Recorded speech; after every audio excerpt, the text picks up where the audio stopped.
10. Be still and know that I am God. I will be exalted among the nations. I will be exalted in the earth. It's my 6 a.m. flight. It's nestled in my window seat. Takeoff was complete, yet out of nowhere, rain came. Treacherous rain started just cascading down on the plane, and our pilot came on the intercom. Excuse me. We're experiencing tremendous rainfall.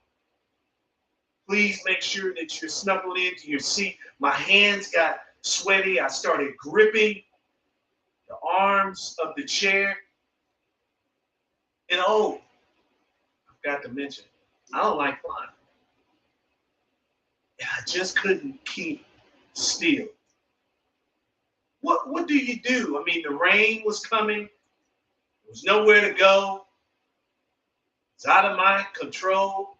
Or better yet, when you look at the world that we live in now that's filled with so much trouble, mass shootings are on the rise, hatred and racism are commonplace, relationships are difficult, family dysfunctional, friends are friendless, people are mentally unstable, and jobs. Man, it's just so much going on. What do? Well, I've got good news. Prophet, the psalmist, helps us with 2 words: be still. You know, when you look at Psalm 46 in its entirety, verse 1 says, God is our refuge and strength, a present help in the time of trouble. But when you look at verses 2 through 9, he specifically emphasizes, watch this, this is so key for us, the protection and the power of God. So we've got God as a present help, then we've got God as a protection, which should give us confidence as a believer to live and then lean into his total sufficiency and control.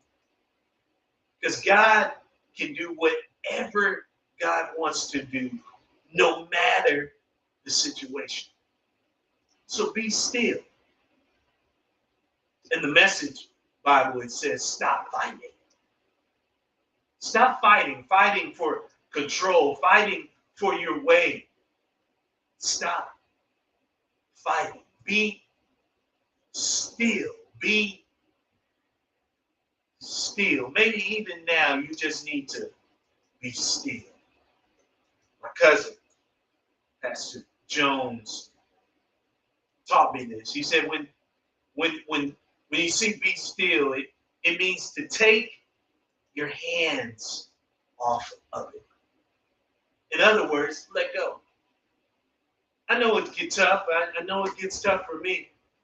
But God is saying you got to trust me. No more trying to control the situation. You got to trust me. You got to be still and know it's difficult to do. I just said that it's difficult. But benefit comes when you obey. It will humble you when you become still.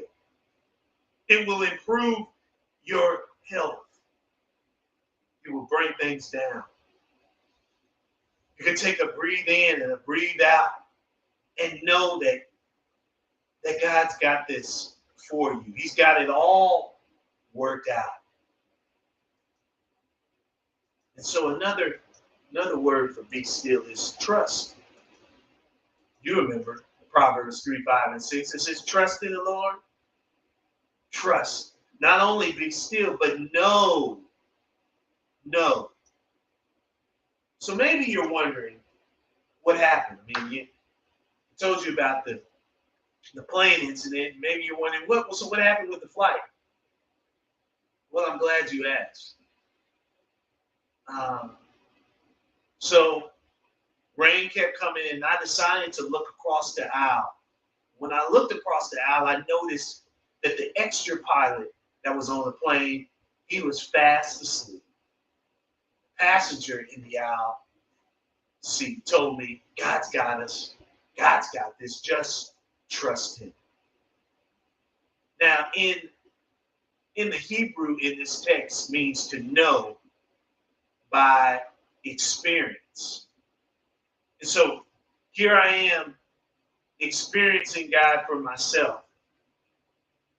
And to see that pilot sleep, to hear this man tell me God's got us, I decided to be still. All of a sudden, as I decided to be still, we got to our elevation point. The rain had stopped. The sun had come out. My hands were no longer sweating.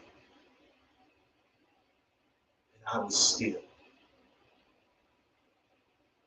You know, it's one thing to experience something from someone else, but completely different when you experience it for yourself. I had a choice to make. I decided to trust God. I decided to be still and know that God will take care of me.